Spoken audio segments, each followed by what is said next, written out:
All right, y'all. Welcome back this week. We are diving deep into the second half of understanding, hopefully in ways that you've never heard before, what covert narcissism is. And before I dive into this episode, I just wanted to speak a little bit real quick about why I'm spending so much time on this topic. As someone who has survived, really, I think that's the best word, has experienced covert narcissistic abuse, has survived and escaped a world of living in a covert narcissist's reality, and is now getting to thrive and experience what life is like on the other side. I have a deep, deep spot in my heart for anyone out there that is experiencing this type of abuse.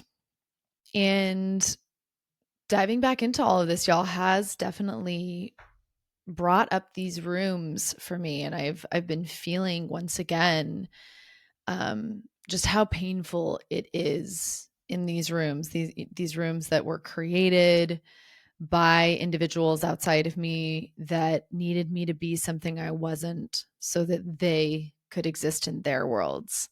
And I think I have just an intense amount of compassion for this experience. And I'm hoping that that is translating through these episodes. I'm hoping that coming off of that first episode, for those of you going through this, you are feeling seen, you are feeling known, and you are feeling validated. These are some of the most important feelings that are not experienced when you are in that world, and that through experiencing those from healthy, secure adults and support individuals. The first person to do this for me was my therapist 7 years ago. When they start validating your experience and help you step out bit by bit into a world that is your own and returning your personal power to you, everything changes. So, just taking a little pause here at the beginning to drop in with you all. My heart is very full coming into this second episode. I've been surprised. I mean, Alex has had to do so much editing on that episode last week. As much as I was so excited and like had all of this material, it's been a lot on my system to even get it down, to speak it out. So feeling some, I don't know if it's weight or apprehension or anxiety. I think talking about these things kind of triggers a lot of my past pain. And maybe that's why it's taken me over 1.5 years to really dive deep and talk about this.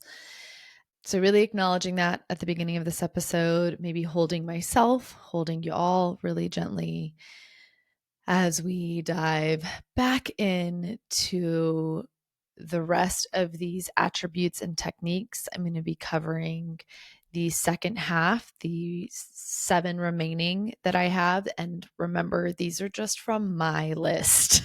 These are the ones that I thought of the most, that were the most present for me.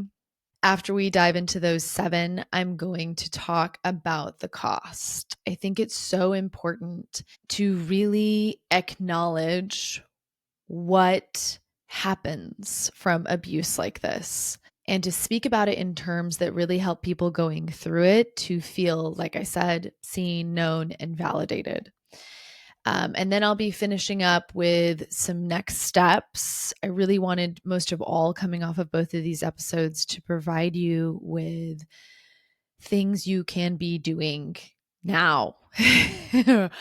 If you do, coming off of these 2 episodes, identify a lot of narcissistic abuse in your relationship, or even if you're identifying just some of it, these steps are what are going to help you to be regaining your power and grounding back into yourself. And then at the very end, I'm going to kind of hopefully frame all of this in a perspective that really didn't emerge for me until the end of writing both of these episodes and kind of talking with my partner about it and trying to find a way to move forward in the world while acknowledging that these dynamics exist.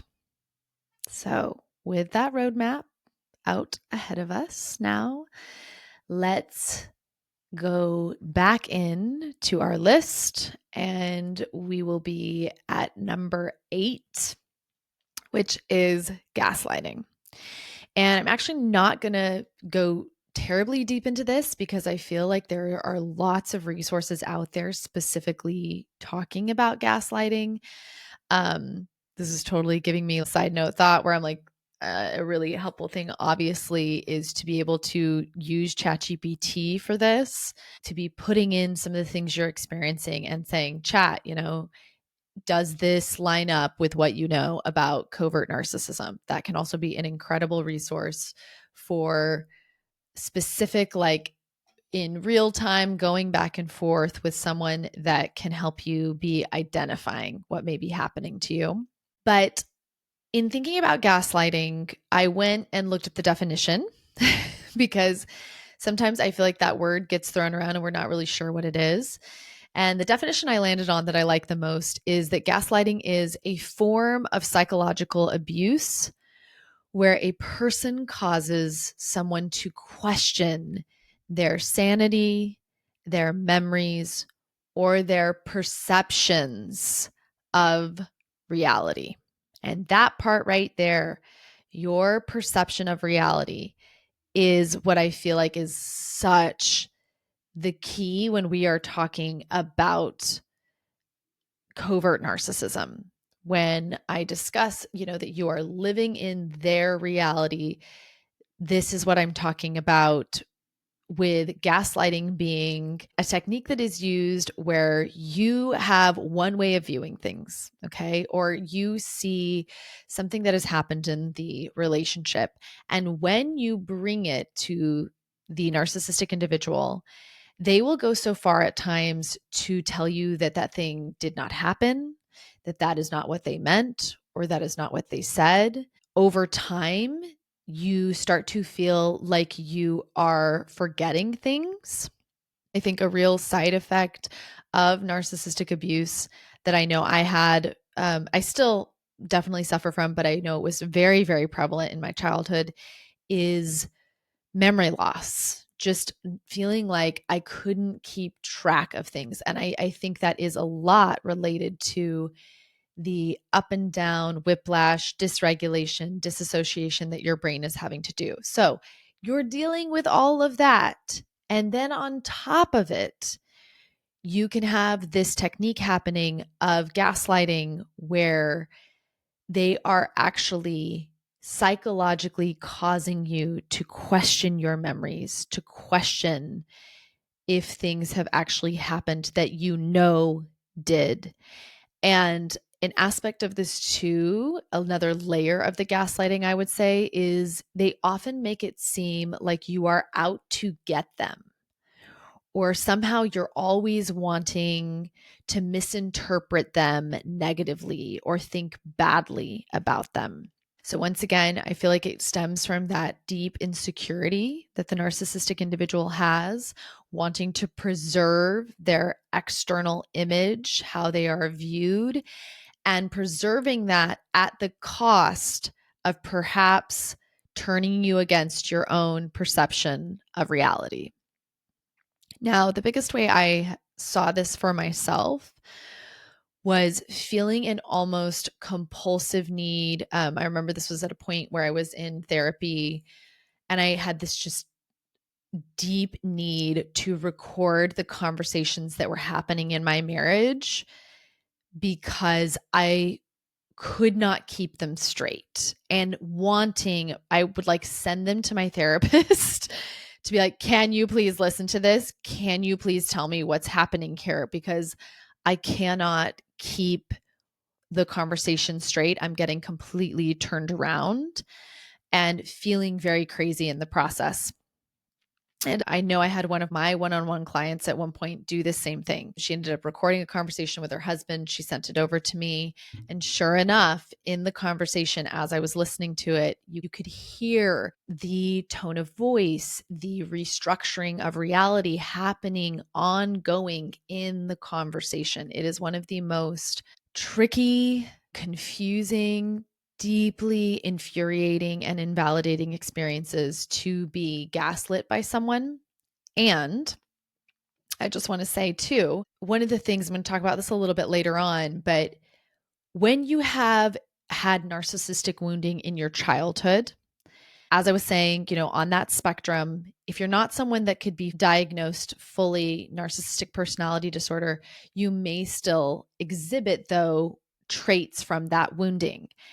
And I have seen, even in my relationship with my partner, Joe, now, that at times, y'all, when I have had a particularly big trigger, in fact, it happened a couple times in the last year of our relationship, where my psyche, not wanting to see a mistake that I had made or a choice that I had done that had hurt his feelings or a way that I was behaving that was out of integrity of the boundaries I had set with him or the person I want to be, I myself have been called out on gaslighting before.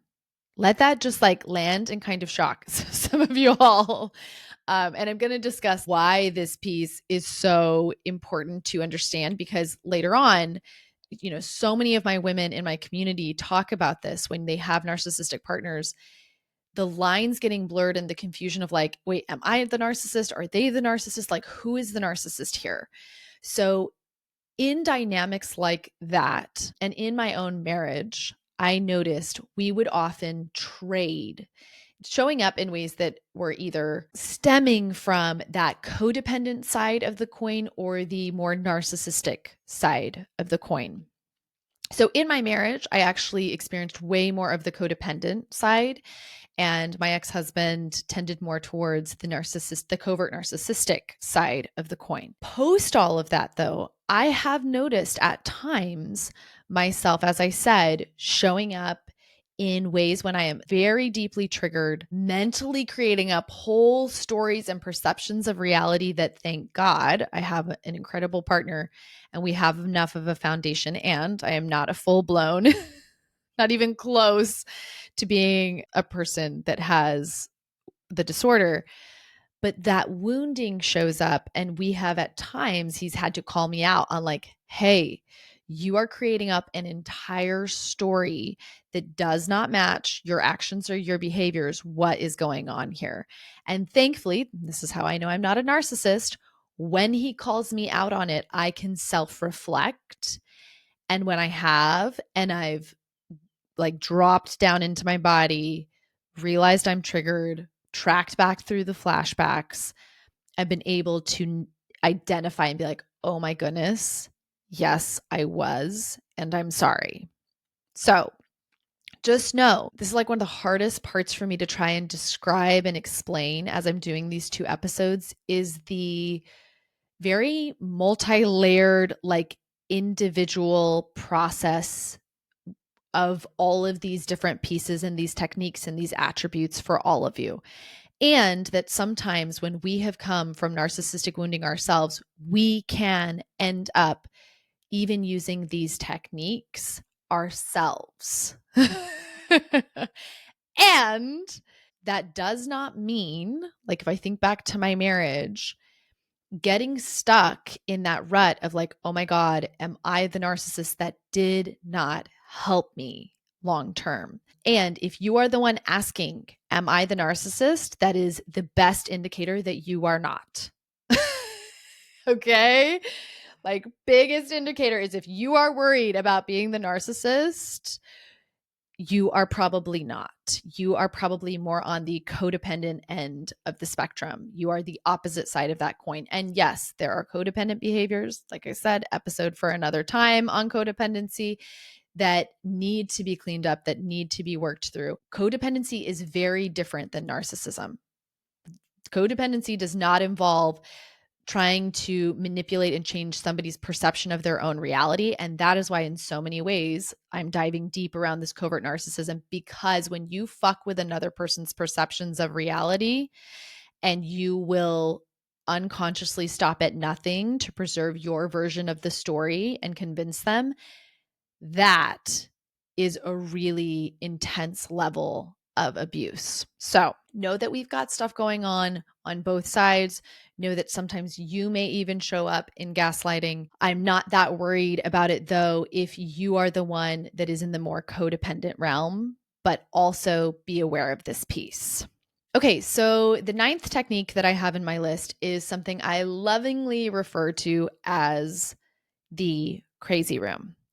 And this kind of encompasses a lot of the different techniques I've been talking about, but I love thinking of it in this way. And that's why it has its own section here in the list. So the crazy room is where you go into a conversation with the narcissistic individual, and the conversation ends up lasting hours. You will go in upright, like you feel like you're walking in upright, you know who you are, you feel like you're an adult. And when you leave that conversation, you are demoralized. You have been flipped upside down.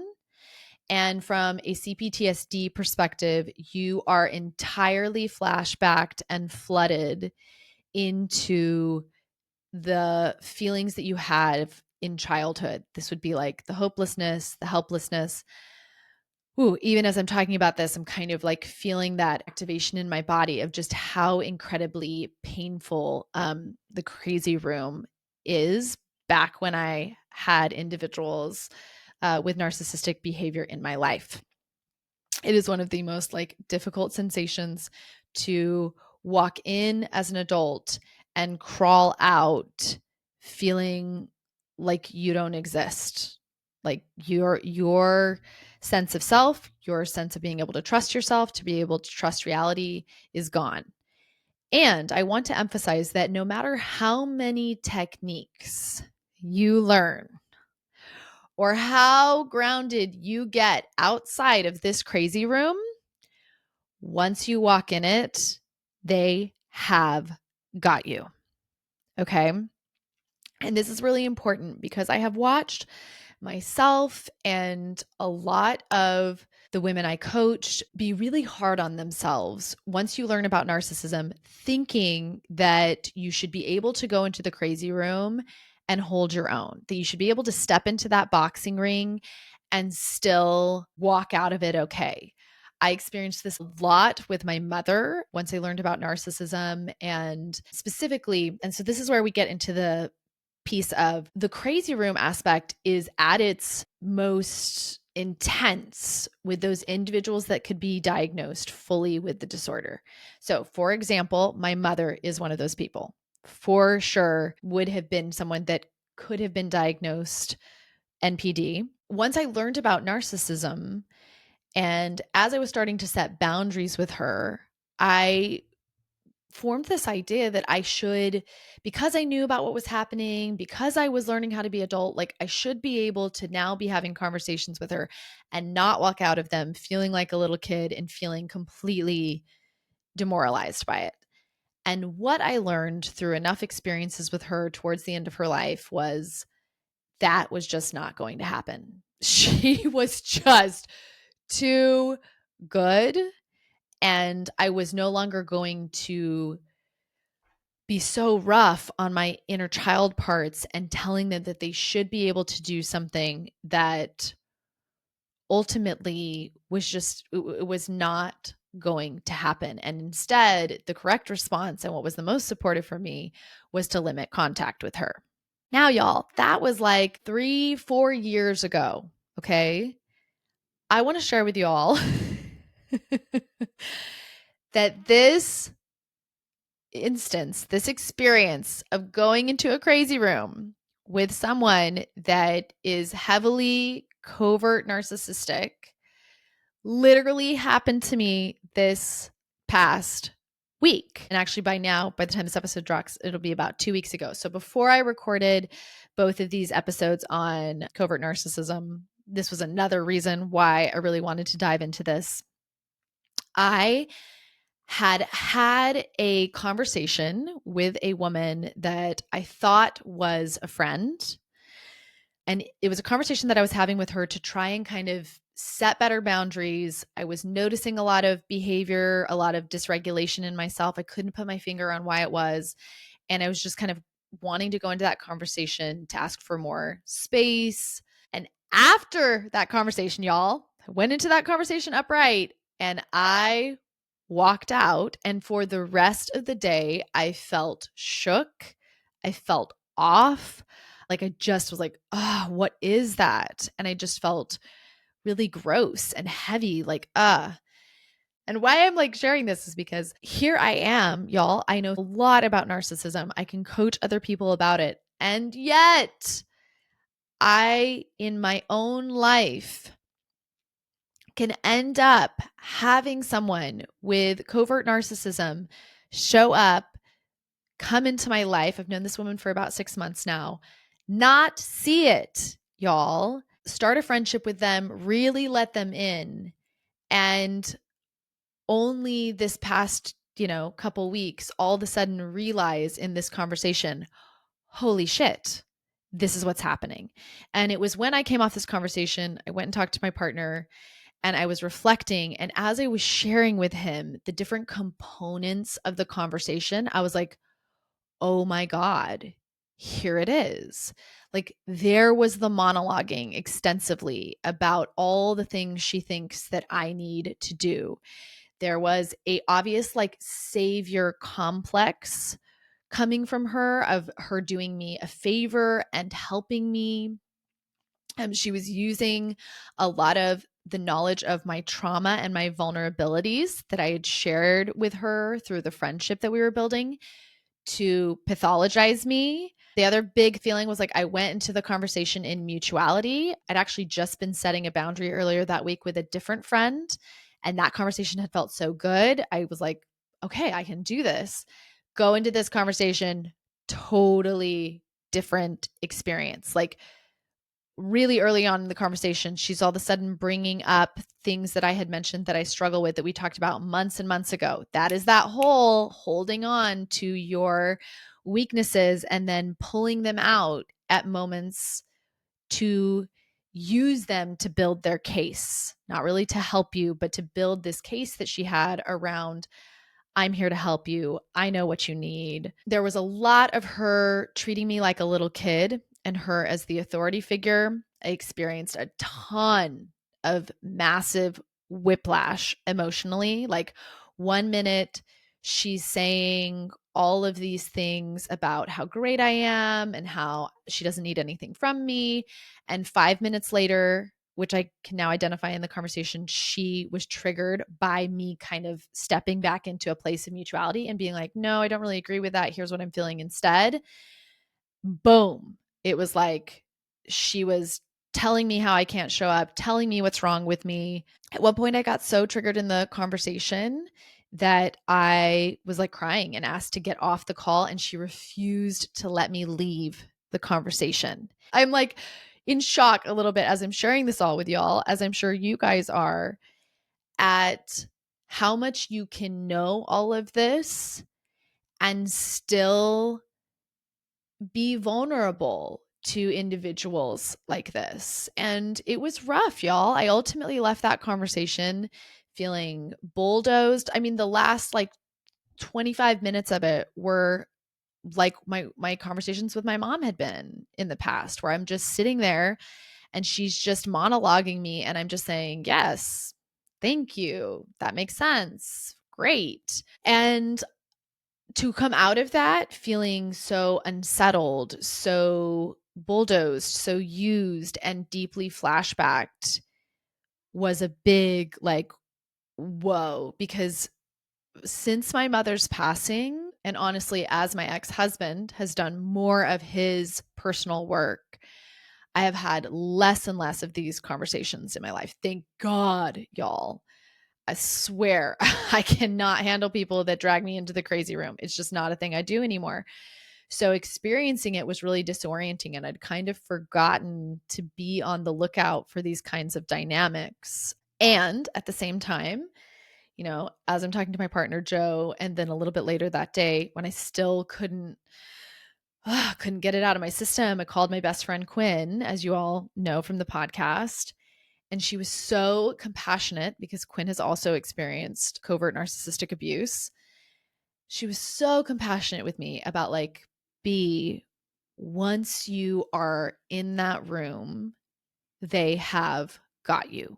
No matter how much the things that I'm, teaching you, I want you to be really compassionate with yourself in understanding that as much as you think you should be able to handle and manage conversations like that, when you are speaking to someone who is full narcissistic personality disorder, diagnosable, that is never going to be a thing.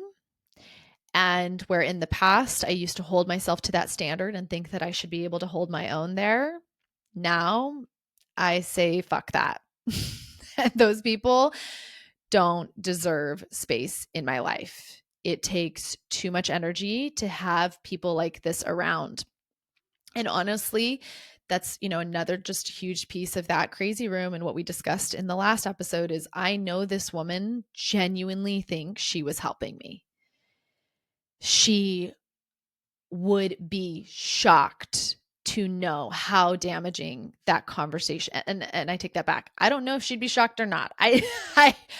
But she would fight tooth and nail probably to dissuade me of my perception of the reality of that conversation.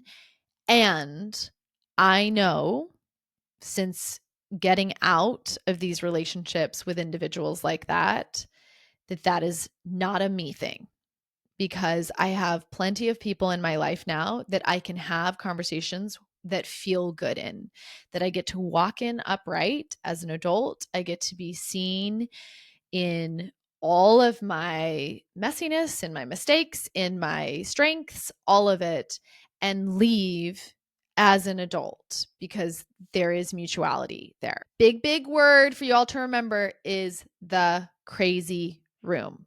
And you know when you have been in the crazy room by how you feel when you come out the other side. Okay, let's move on to number 10, which is another technique. And the technique is love bombing. So I, coming back to this same experience I just had that is so fresh, right? With interacting with someone that I think could be diagnosed with covert narcissism. Love bombing is where individuals that have narcissistic tendencies seem to be able to sense where your pain is and what you need most. And love bombing is where they overly adore you and give you attention, which I want to say you do often crave, because those of us that are more susceptible to narcissism have often experienced narcissistic abuse in our childhood. So we are susceptible. Our brain is susceptible to these styles of being loved in these really overwhelming, just, you are so amazing. You are so wonderful. I remember this happening with this specific woman. Like when I first met her, it was just so much praise, so much love, so much I see you, you're amazing. And y'all, I did not get that from my mother, or at least, I did get it, but only in specific ways. So when somebody brings that, my brain is like, oh my God, that feels so good. That feels so healing. That feels really great to have somebody see me. And you know what I forgot, y'all? This person doesn't know me. They have just met me. So how can this person that has just barely met me be so in love with me? Because a part of them is sensing that you are high value to them. And a part of their brain knows that and is going for that with you. Okay. So In the moment, it feels really enticingly good when you're experiencing it, but you have to stop and remember and ask yourself, does this person actually know me?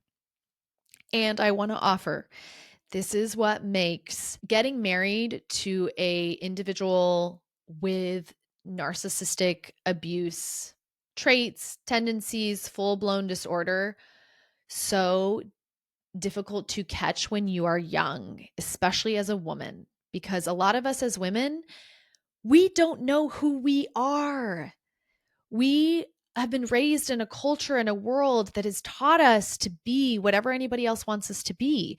So that question, does this person actually know me? If you don't know yourself, then yeah, it's going to seem like they know you because they're telling you all these things about yourself. I think so much of how growing up, I did not know myself at all because it wasn't safe to know me. The game with my mother was become what she needs me to be. And so when I met my husband, I couldn't tell if he really loved me because I didn't even know me. So, a big piece of this too, if you are in the middle of this abuse right now, I'm thinking specifically of the woman I coached a couple weeks ago, is thinking back, especially if you got married to your partner older, let's say, because this woman that got on the call, she got married when she was older in her like early 30s. And she had done some things and she had learned some things about herself. So it's noticing who you were before you met this person, especially if you were older and you had like a career that you loved or things that you loved or people that loved you or friends that you loved, and you don't have those things now. And this person is defining you in these ways that don't match who you were before that. Be very suspicious. Okay. Be suspicious. Be suspicious. Um, this has also been driven home to me, like just how much love bombing is not really about you. They are just so entranced with you because they are entranced with their projection of you and often what they believe you're going to give them by association with them. So in contrast to that, my partner Joe, when he met me, I look back now and I'm like, it was such a beautiful, just like he slow burned us. And yet at the same time, y'all, when I think back, we were so in it too with each other. But it was not this overpowering, overwhelming, like he is devouring me kind of energy that you will get with narcissistic individuals when they are love bombing you. And here we are a year and a half later into this relationship. And I am still discovering so much about him. And he is still discovering so much about myself that I've realized, like, oh, whoa, telling somebody that, you love them and you know them and you adore them and you see them so early on in the relationship is not actually, in my opinion, like, let me put it this way. I've loved a lot of people. I don't trust a lot of people. I've only trusted a few people in my life. And I think this is the difference here. I've seen this like a little bit too in people in my community where I've noticed like partnerships where there is a lot of making a lot of promises and saying a lot of things up front that sound really beautiful. But the reality is you don't actually know each other yet.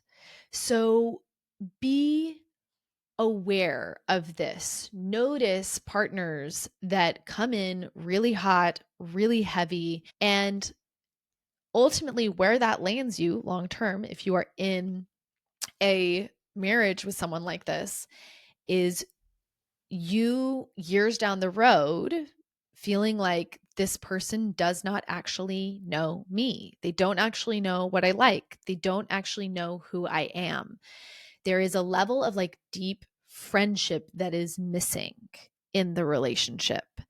And that is because when they first met you, when you're in the like rush of all of the excitement of getting to know each other, there may have been a lot of them projecting what they wanted you to be. And then that translates into that grandiosity of throughout the relationship telling you wear less jewelry, do your hair this way, hang out with these friends, don't hang out with these friends. So take a second to look back on the beginnings of your relationship with your partner. Was this present? One of the things I do the most in my 90-minute sessions, where I always start, is questions about the very start of the relationship, because there is a lot that we can learn from how the relationship was entered into, who you were when you met that person, and what they were interested in about you. Now, number 11. This is more of an attribute that covert narcissists have, which is they have very carefully controlled external personas. So often, and this is another like very difficult aspect of experiencing this abuse, often everyone else in your life sees this individual and thinks they are a great person. And if you were to share with them about the abuse that is happening, they would not believe you. I can think of a couple clients that I have had with very fully diagnosable NPD disorder partners that were terrified to end up sharing because, in their words, nobody's going to believe me. And the other really difficult aspect of that too was that they had participated in hiding this from their families. And that's the codependent side of the coin. The not wanting other people to know, wanting to support your partner, allowing yourself to kind of get caught up in becoming whatever they need you to be. Because when you have that codependent piece, there's a part of you that like wants to be devoured. It feels good to sacrifice yourself for someone else and what they want. So, because of this carefully controlled external persona, only those on the very inside actually know what the abuse is like. And even then, there can be varying accounts. So, I think of like my siblings, and we all have different takes on my mom. I think it's based off the type of abuse that we experienced from her, but we were the only ones, my dad, my siblings, that inner circle that knew what my mom was really like. And everybody else out in our church community, in her friends, they got to see the best version of her. And then in your marriage, in your relationship, this can definitely show up with sometimes even your own family preferring your partner over you because they do such a beautiful job crafting and maintaining their behavior when they are out in public. And this can be very difficult because it makes you start to feel like you are the crazy one. So I think I've already given a lot of examples of this throughout both of these episodes of this external persona, but I just want to end by saying it is so important for you to start trusting your experiences through your body of what it feels like to be with this person. And when other people are talking about them or how great they are or how wonderful it is that you're married to them, coming back to remembering that nobody else knows what it is like to live in your shoes. Nobody has spent every day, every minute being married to this person. Number 12 is what I'm going to be calling, I'm sure there's a better word for it, but a technique of emotional blackmail. And what I'm trying to describe by titling it this way is that I have noticed with covert narcissism that these individuals can do it all when it comes to how they prey upon and use emotions to exert control. And one of the biggest, trickiest parts of this is when they switch into playing the victim. And this happens a lot when we are dealing with divorce. These are partners who, when you come forward, I see this the most, when you finally say, I'm filing, I'm done, all of a sudden there is massive crying, losing their shit. How can you do this to me? Oh my God, this is the worst thing ever. You're going to destroy our family. Really, really making you into the villain. We can even say, like, if you do get a divorce from this individual, you'll see it a lot as martyrdom. Covert narcissism shows up as partners who are, giving it all for the kids. You are selfish or cruel to want anything for yourself. How could you do that?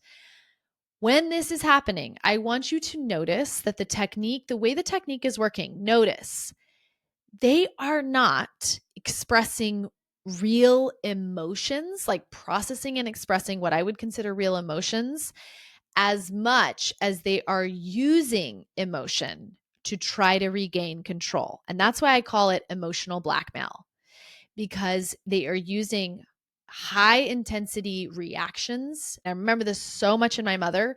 My mother would cry, my mother would scream, my mother would lose her shit.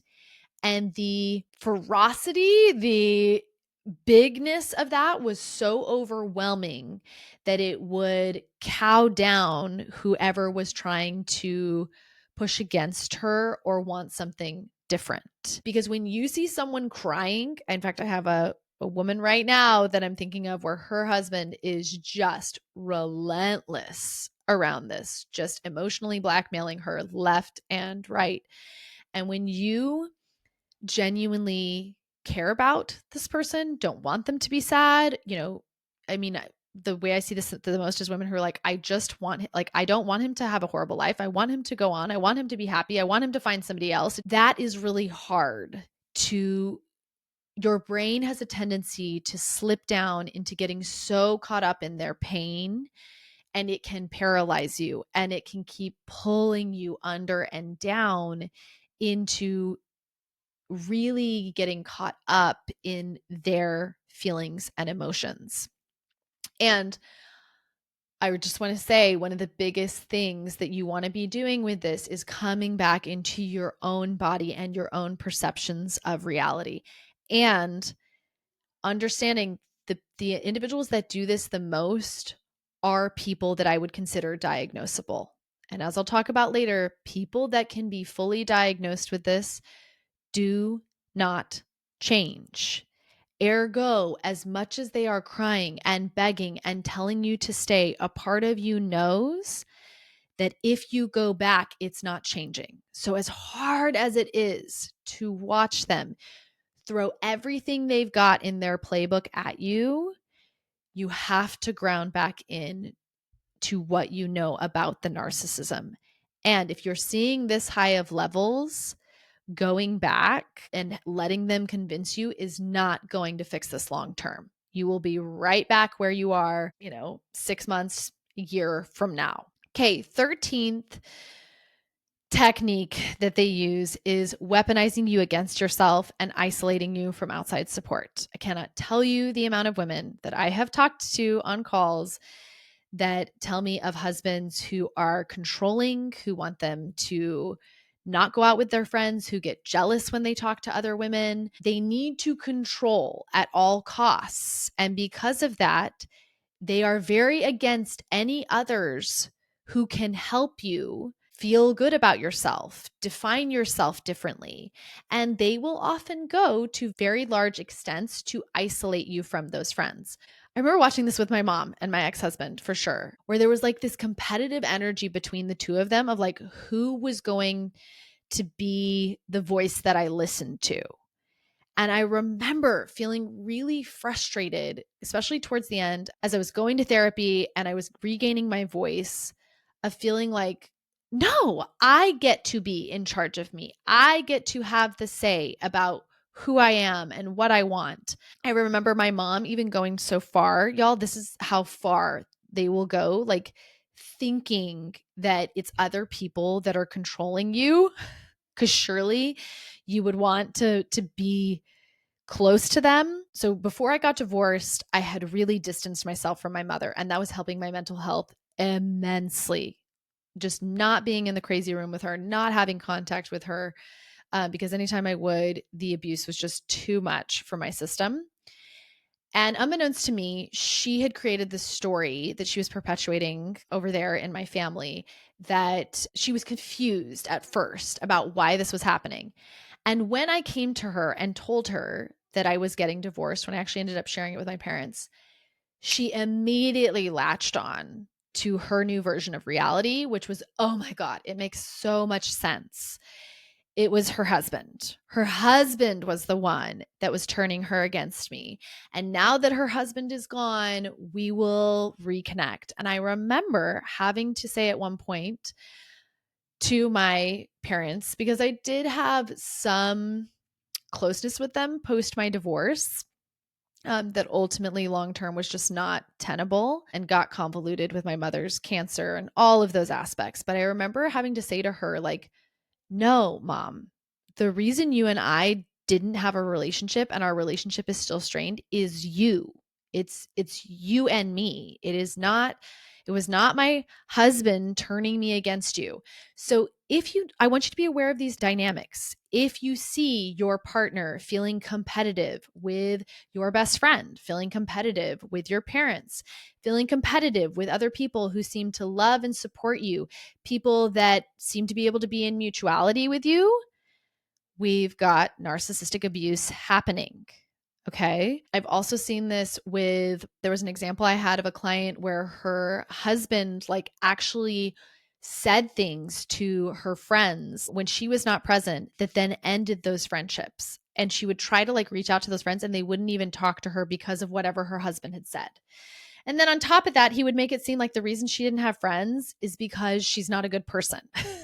So, y'all, this is a really big one. Weaponizing you against yourself, controlling the dialogue about you, and then isolating you from outside support, all because it allows them to maintain and increase their level of control over you. Final one on the list, 14, is that narcissists are parasitic. Okay. They get energy and power from the control that they are able to exert over you and what that gives them, right? So a parasite is something that is latching on to another creature, and it is not a reciprocal relationship. They are taking something from that other animal without giving back. And in many ways, it is hurting that other animal. What is the narcissist getting? The parasitic part of them is that it allows them to hide from their own pain, internal trauma, and perhaps even shame. Because, like we said, a core of that narcissistic wounding is the deep, deep insecurity that they have. And so by controlling and projecting it out onto you, they can avoid all of that internal work. And I'm just going to drive this part home again. As I said earlier, if someone can be diagnosed, like if you're listening to all of this list and you're like, whoa, it's hitting on all of these levels, if they are truly matching all of these, like my mother did, that individual is not changing. And they are dangerous because they are willing to sacrifice your relationship with yourself to keep control of you and get that energy. And it is not so much about you as it is about their deep psychological wounds. So just like a parasite has to have a host to survive, true NPD individuals have to have hosts to survive. And what is so confusing about all of this, I'm just going to repeat this piece because it's so hard for those of us that are empathic and really love these individuals. I mean, y'all, I loved my mom. As much as I talk about how abusive and difficult it was, deep down, I loved my mom. And it was very confusing to see her continue to unconsciously attack me in these ways and hurt me until I realized that it's because of that deep psychological wound for her that is so entirely unconscious. Like that woman I talked about, the example I just gave of the woman that came into my life, she has no idea what she is actually doing for me when we are talking. Like, when you can see the behavior of the narcissistic individual through this parasitic lens, it helps tremendously in being able to distance yourself and rein in some of the empathy that may be that Achilles heel empathy that may be keeping you in the abuse and believing that things will change. Now, with the entire list now given to you, all 14 attributes and techniques that I wanted to highlight, if you are not at the space of full blown, like, oh my God, holy shit, this is me, this is my partner, I want to take a second now to talk a little bit more deeply, although I have discussed this in the episode, right? Of what I mean by when I say someone fully diagnosed with NPD is not changing, why that is important. Okay. Because with someone who is full blown narcissistic personality disorder, you have to really shift and change the way that you are going to be interacting with them. If you're going to stay in the marriage, it's going to be very different. And if you are going to go through a divorce and then co-parent with them, it has to be very different. Ultimately, for me, there was a lot of grief as I started to realize and to accept my mother has a mental illness. And this is not going away. It is not changing. And her mental illness is so severe that for me to be in contact with her leads to me being hurt, leads to me being attacked. And boy, does this change. Like, I think I want to make space here for those of us that have had individuals in our life like this, perhaps a parent, where other people don't get when you go kind of no contact with your family. And to hopefully through this episode, make more space for all of us honoring and respecting people that choose not to have perhaps a parent in their life.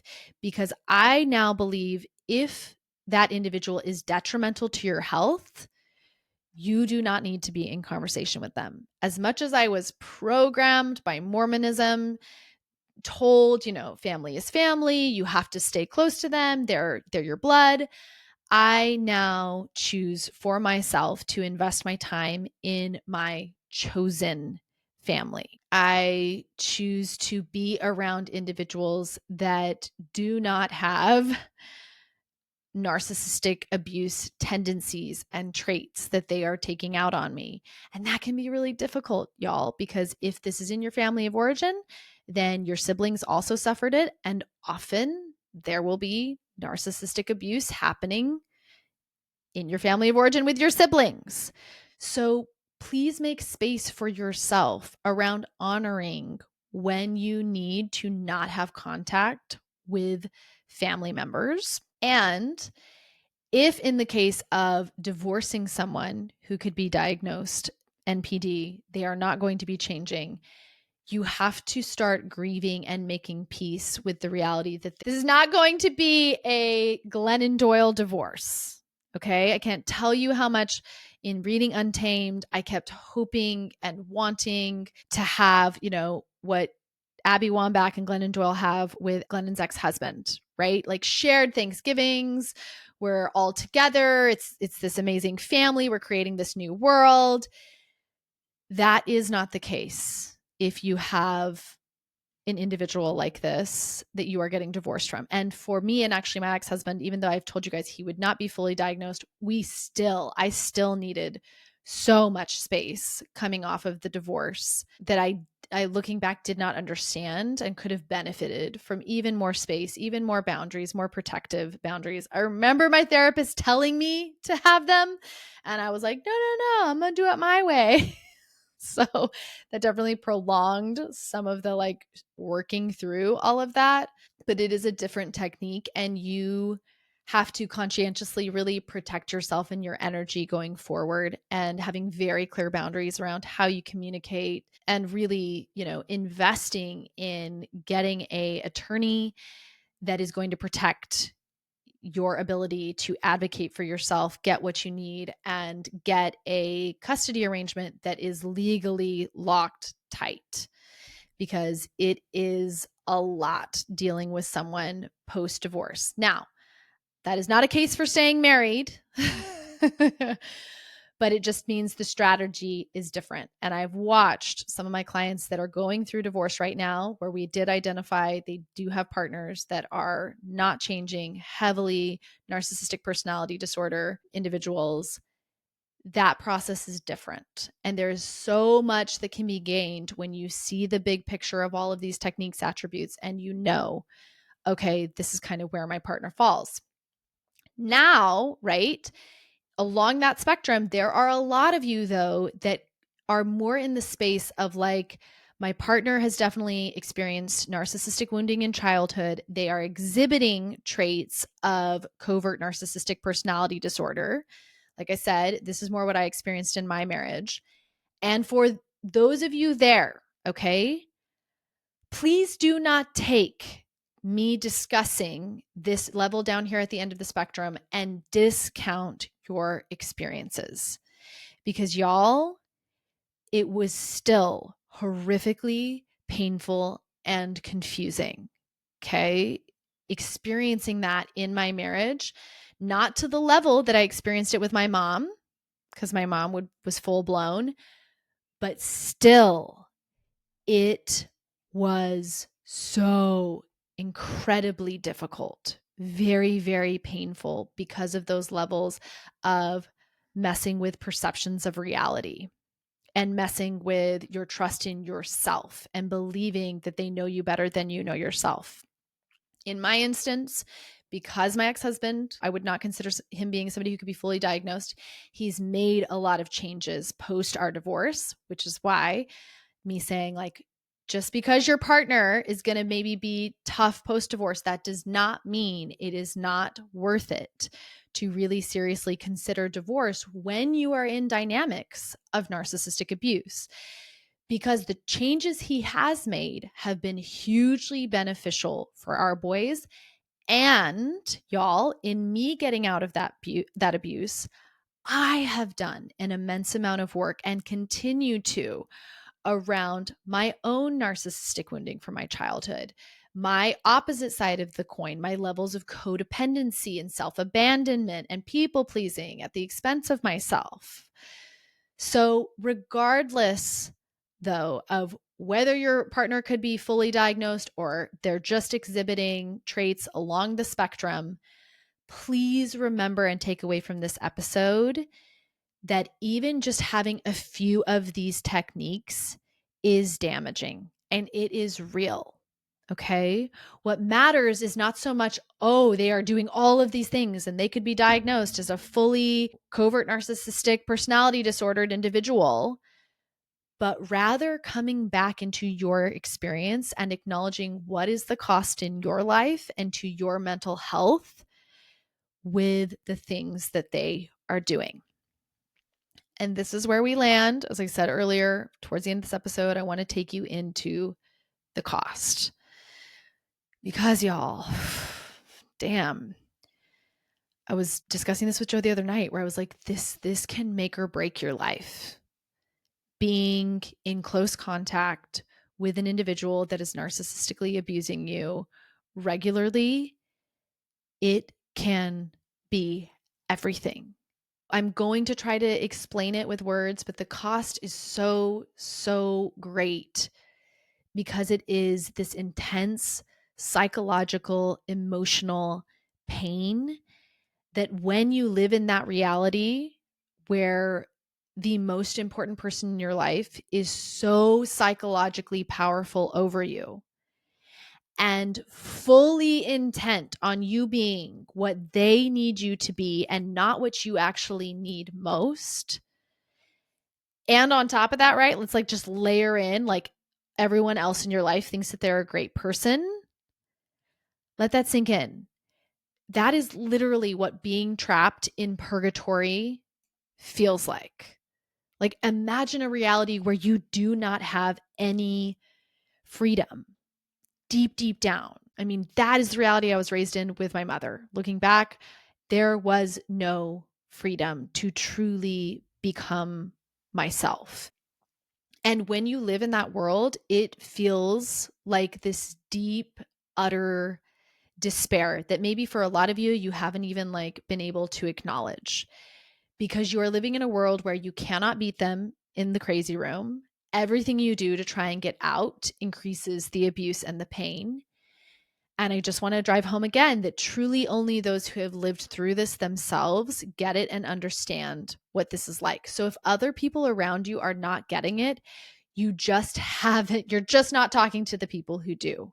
To frame this out as well, like the way our brains are built, the very things that would help you individuate and thrive, the mechanisms in your brain that are there to help you become all that you're meant to be, with a narcissistic individual in your life, in order for you not to be punished, you have to go against those very mechanisms. And your psyche has to fight you and get you to fit into their box. And what you will notice, and what I noticed over time, was that that box gets smaller and smaller and smaller. And what you see is you start collapsing as a person. As I really think about, what this was like your psyche understands this. Although you may not consciously understand it, you don't have freedom, you don't have agency, and any personal decisions you make are seen as an affront to them. So where does this lead you? For me, thinking back to this time, it led me to crushing depression. I remember describing it to my sister once on a call where I was just like really, really struggling as this like deep black tar that would come up and engulf me in self-hatred, unending confusion. This is where there was so much suicidal ideation. And by ideation, that's where you're like hoping something will happen to you to just end things. Living as a shell, waking up, going through the motions each day, but not really present. There's a lot of my life during my marriage that like I don't have memories of, because I was just so caught up in this way of being. And I want to drive home, hopefully, here at the end of this episode, that there are real consequences of this abuse, right? This is where you become someone often that you don't even like or want to be. I found myself yelling all the time. I was angry all the time. I was so desperate. I was like dysregulated, out of my body. The amount of self-loathing then that gets added to that, right? For many of us, this is where substances, for many of us suffering from narcissistic abuse, this is where substances come into play to disassociate. This is where, food, working, scrolling on technology, using sex.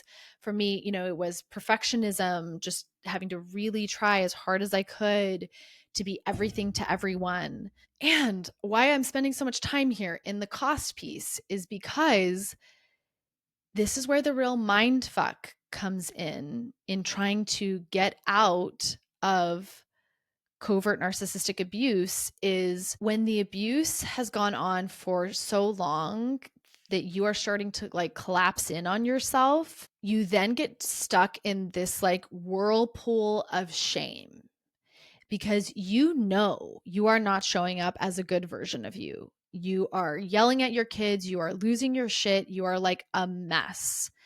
And this is where it gets so dicey, because I've seen that because you are now the one, often too, with covert narcissists in those conversations, you're like crying, you're screaming, you're freaking out, and they are like calm and cool and collected. And it really starts to get confusing here. This is also where we'll get into like your partner starting to say like, you're the narcissist, or you're the mean one, or you're the one always yelling at the kids, right?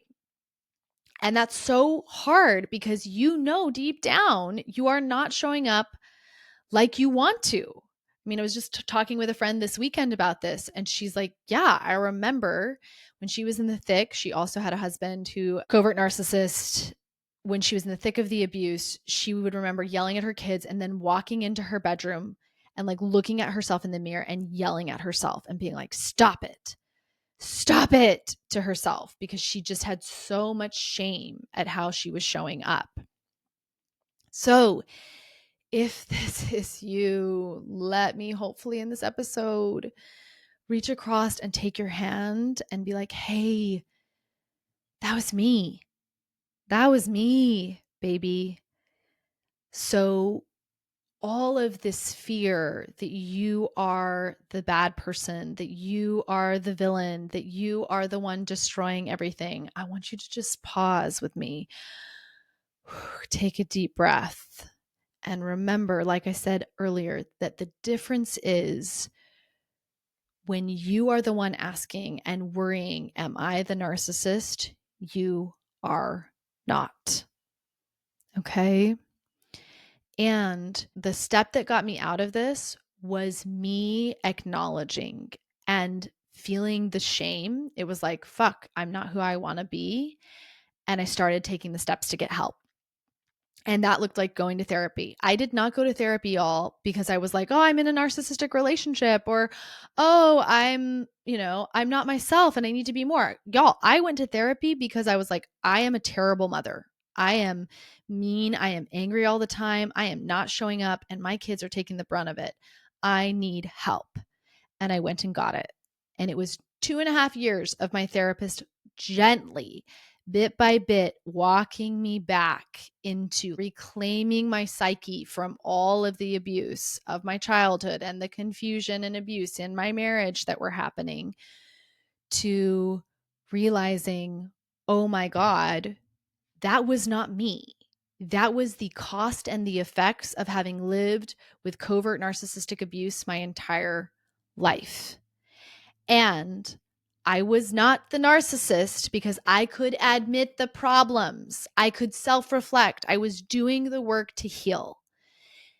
So that is what I want so many of you grounding into when you get lost in the like, well, but sometimes I show up narcissistically. Sometimes I do these things. Sometimes I gaslight him.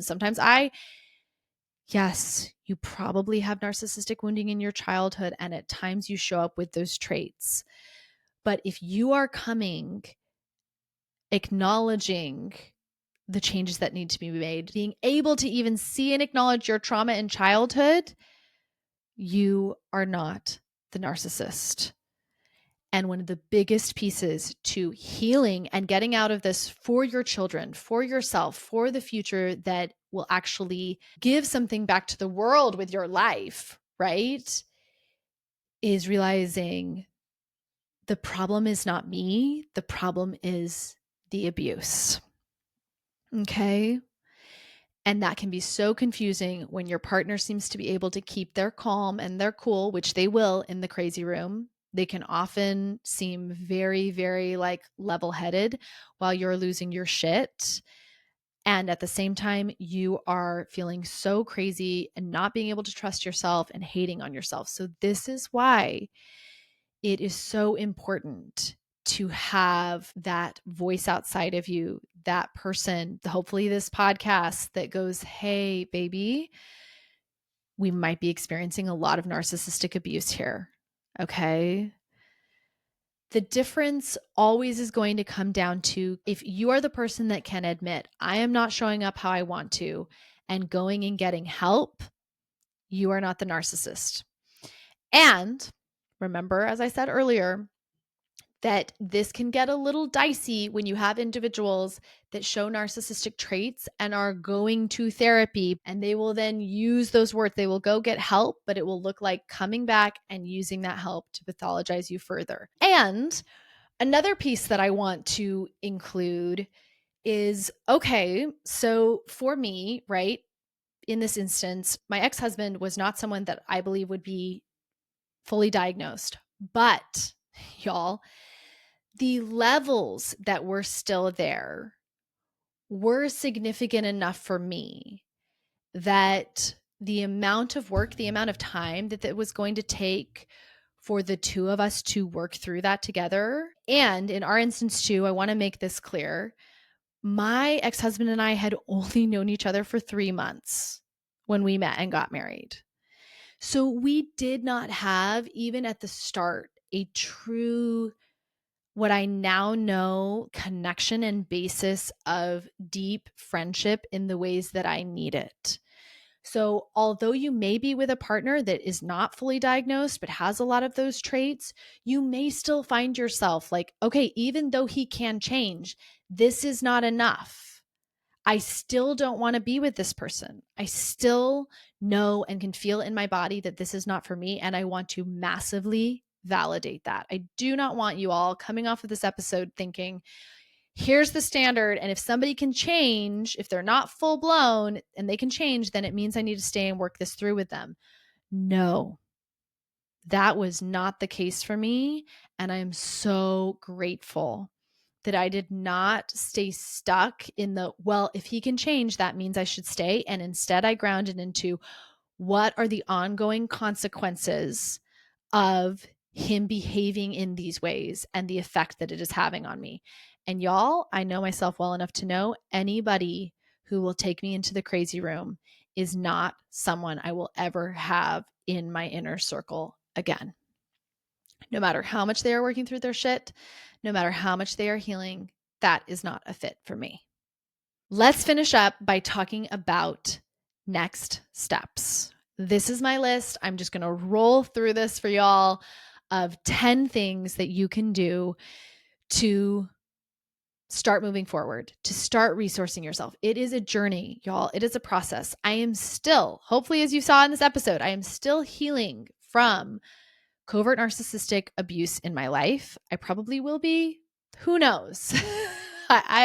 It's a journey. I don't think I'll ever be like, I am fully healed, but ultimately it doesn't matter how long the journey is. What matters is that you are taking steps forward towards that healing and regaining of your right to own your perception of your reality and who you are and what you want in life. So, number one, I have for you. I want you to remember. So one of the steps you can take is remembering and reminding yourself that if you look around and notice that you are loved and treated normally and can function normally at work or with your friends, but with your partner or your parent, or maybe it's a boss, but with that person, it always devolves. It is not you. Okay? Remember that. That is so key when we are stuck in the crazy with this person and they are projecting so much of it onto us. If at work you seem calm, cool, like people love you at work, you connect with them, you have friends that get you, it is not you, it is the abuse. And remember, if you're seeing it in your marriage, there is a high likelihood that you may have a parent that is currently doing this to you as well. Second, educate yourself. Education is what I have seen as one of the biggest, most quick and effective ways to start moving through and potentially getting out of covert narcissistic abuse. I recommended The Wizard of Oz and Other Narcissists by Eleanor Payson last week. I hope if you have not gotten that, you do. I also want to recommend Lindsay C. Gibson's books, Adult Children of Emotionally Immature Parents and Disentangling from Emotionally Immature People. Although she is not talking specifically about narcissism, emotionally immature people are often very narcissistic. You're going to see a lot of things in that book that are going to look similar. So they have a lot of gorgeous crossover that's helpful. Third, get support however you can. Okay? Therapy, coaching, find someone. You need people, especially if the abuse is severe. You have to have people outside of the abuse that can help you regain your reality and ability to trust yourself. This is so key. I was speaking with a woman the other day, y'all. Like, seriously, I think I mentioned it in the last episode, a woman that was like calling me on a burner phone from a deeply fundamental religion and a husband who is abusive. And I was so incredibly proud of her because even with all of that, she has managed to go to therapy. She is reading, she is building up the skills and the strength to find a way out. And y'all, and I hope she's listening to this episode. So if you are, my love, I could see it in her. She will do it. She will get out. The same tenacity I had, I saw it. And when she does, she will become an incredible voice in the world for helping other women do the same. So remember, when you are like, oh, should I get support? Is it worth it? Your journey is not only for you, it is for the collective. It is for women everywhere. It is worth it. Find someone to support you. Fourth, Sarah Blondin and her Live Awake podcast. My assistant's going to be linking all of these in the show notes. She helped bring my soul back into my body and strengthen it. If you're going to start listening to her podcast, I know I've talked about it before on this podcast, I recommend going back to her very first episodes. And those are the gems. I remember mornings when I was still married where I would go sit with my feet in the grass in a lawn chair on my on my front patio with those in, and I would just cry listening. And that was what helped soften me back into my body. It brought me back into connection with my felt experience with who I am and trusting myself again. Fifth is Women Who Run with the Wolves. This book is incredible when you are healing from narcissistic abuse. You need a different perspective on women. You need a different perspective on the wild, divine feminine within you.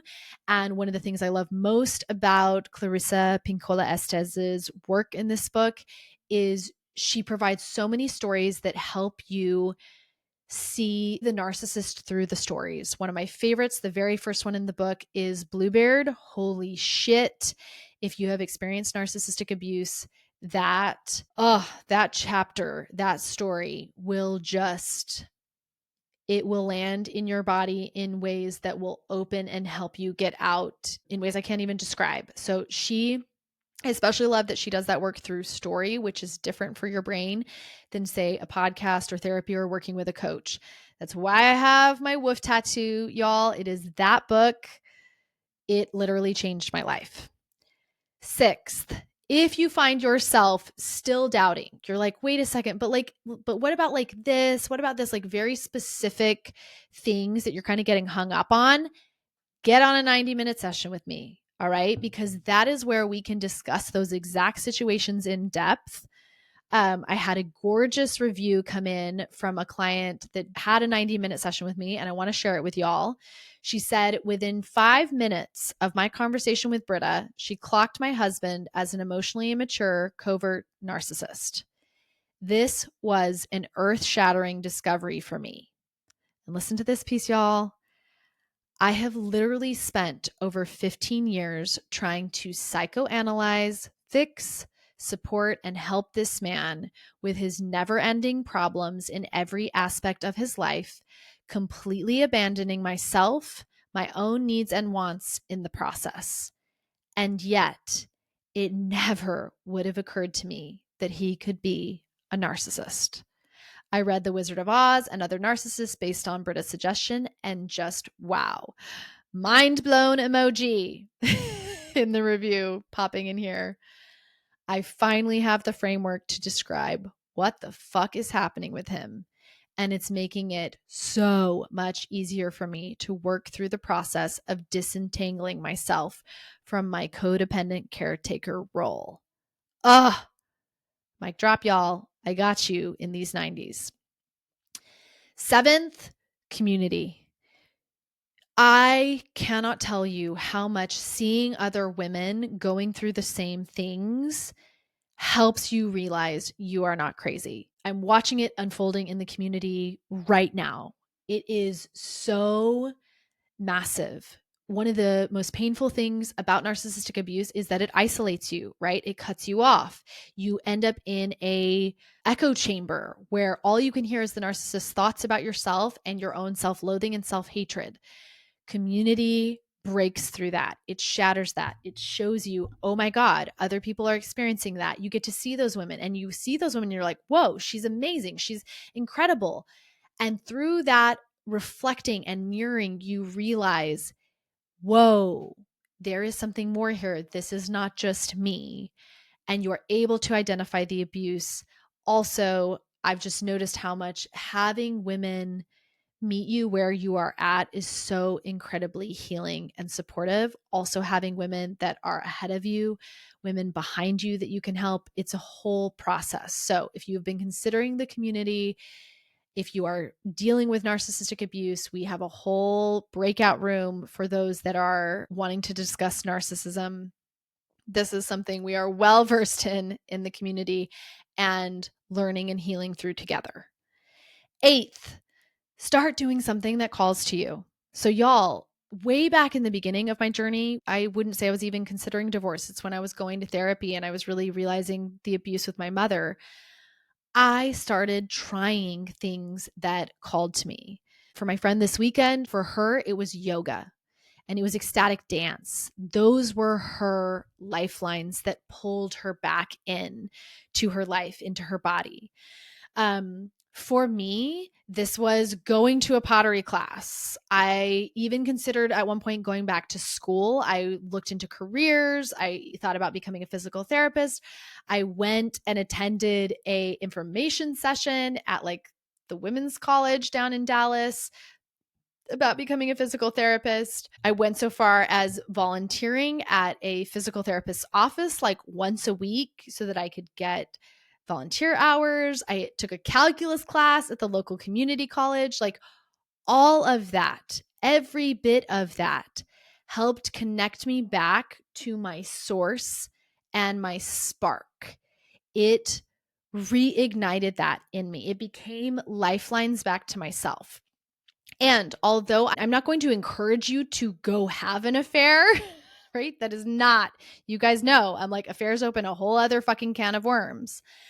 But for those of you that have had affairs, that are experiencing narcissistic abuse, just so you know, these often become the lifeline. When we talk about doing things that spark you back into yourself, this is what I hear the most when women talk about their affairs is they met someone and through meeting that person, they're like, oh my God, I'm not who I think I am. And this other person views me differently or sees me in a way that my partner never has. That can be a spark. So I'm not saying go have affairs because there's a lot of cleanup involved in that. But if you have had one, understand it through this context. It's not so much that, oh, your affair partner is this amazing person that now you're going to spend the rest of your life with. It's that they opened you back up to seeing yourself with a different lens, right? Sometimes they can pierce through that experience the lens of the reality that you've been so sucked into through the abuse. Ninth, share your truth with someone you can trust. For me, y'all, I had two people. It was my therapist and my best friend. They were the ones that knew the truth. And I will tell you, I truly believe that when you share the truth of what's happening for you, it breaks the spell. It breaks the spell of all of that psychological warfare that's been happening through the narcissistic abuse in your mind. And it helps you reorient over time because you now have someone outside of you that understands. Maybe they don't understand, but they know you, and you know that someone outside of you knows. I have met quite a few women on calls that tell me I am the only person they have ever shared some of the things that have happened in their marriage with. And I've even met one or two that were like, nobody else but you knows. Y'all, find your person. There need to be at least 1 to 2 other people that you are being brave enough to start telling the truth to. Break the spell. 10th and final one, validate yourself in your reality. Keep coming back to this, y'all. You get to feel the way you feel. You get to trust yourself. You get to know the things you feel in your body. You get to know what you need. You get to know what you want. No one else gets to know ultimately what is best for you. You are an adult and you are the main character of your story. Final takeaway, y'all, is that coming off of this episode, writing these episodes, really diving back into all of this for me, y'all, I had a lot of fear come back up. In digging into this, I'd re-entered those rooms of my past, started to see again and realize like how many people are out there in the world moving in narcissistically abusive ways. Okay. And I started to go into a space of really feeling afraid and like, oh my God, Joe, like, how can these women, like if they're going to get divorced, they're just going to run into more of these people. And it was just like, bah, bah, bah, bah, bah. I was like spiraling. And I realized I was slipping back into the victim mentality and feeling uncertain and helpless about how we make it in a world like this. As you all know, because that's the process, I had to like cry out this pain. I had to acknowledge this room. I had to have Joe hold me. And then where I ultimately landed was here, which is within every relationship with a narcissist is an opportunity to reclaim your power. And that journey is what makes you who you become and ultimately who I believe you are meant to be. So, what I mean by that is I know from my own experience what it's like to be in multiple relationships. I mean, y'all, I definitely dated a guy post my divorce that had covert narcissistic traits of abuse in that relationship. I now look back, I'm like, yes, 100%. That is what was happening there, y'all. And if we go through life being terrified that we're going to end up in that again, we will never step out the front door. So, in reflecting back over my journey, I realized, yes, my mom had narcissistic personality disorder. Yes, my ex-husband had those traits, and I went through that in my marriage. Yes, I dated partners that definitely exhibited these things. And the journey and process of coming through each of those relationships, finding myself at times crawling back to myself, it is what has made me me. Like the me you see today came out of the intense struggles and journey I had with reclaiming myself and my power back from narcissistic religions, ideologies, and people. So I want to unequivocally say here, no, narcissistic abuse is never okay. And absolutely, I live my life now where I do not intentionally and knowingly choose to have those people in my life, right? I'm not saying go be with a narcissist so that you can have a journey and come out of it and be stronger. That's not what I'm saying. Once I identify someone that has narcissistic tendencies, I do not give them any of my time, space, or energy, okay? But if coming off of this episode, you're like, fuck, it's in my family, it's in my marriage. If you find yourself in this place, you have it in your past, know that you do not need to live in fear of it because what you are is powerful enough to come through it, out of it, and build the life you want. Especially for my women post-divorce, fear disempowers you, y'all. You are not a victim. And we heal and reclaim our power when we break the illusions that narcissists end up creating with their words and their fear. They use fear so much. And their illusions of control, we break that when we say no more.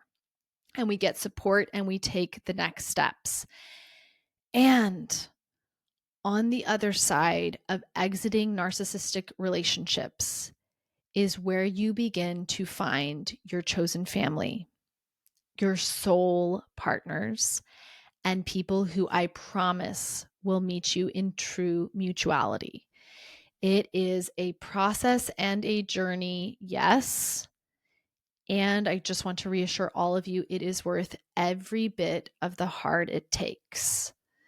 And no matter where you find yourself in the future in your journey, like I did, coming off that relationship with that boyfriend and being like, fuck, or just now, right?